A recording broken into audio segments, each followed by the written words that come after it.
அஸ்ஸலாமு அலைக்கும் வரஹ்மத்துல்லாஹி தஆலா பரகாத்துஹு.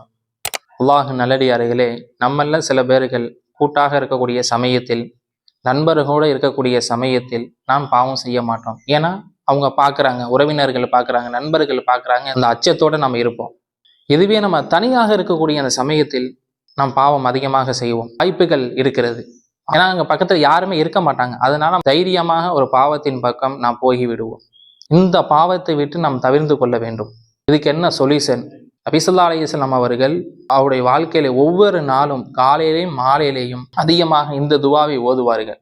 அல்லாஹும்ம இன்னி அஸ்ஸலுக ஹஷியதக ஃபில் கைபி வஷஹாதா. யா அல்லாஹ், நான் தனியாக இருக்கக்கூடிய நேரத்திலும் கூட்டாக இருக்கக்கூடிய நேரத்திலும் உன்னுடைய அச்சத்தை எனக்கு தருவாயாக. இந்த துவாவை நபி ஸல்லல்லாஹு அலைஹி வஸல்லம் அவருடைய வாழ்க்கையிலே அதிகமாக ஒவ்வொரு நாளும் காலையிலேயும் மாலையிலும் அதிகமாக ஓதி வந்தார்கள். அந்த அடிப்படையில் இன்ஷா அல்லாஹ் நாமளும் அதிகமாக ஓதக்கூடிய பாக்கியத்தை அல்லாஹ் தம் அனைவருக்கும் தருவானாக. அஸ்ஸலாமு அலைக்கும் வரஹ்மத்துல்லாஹி தஆலா பரகாத்துஹு.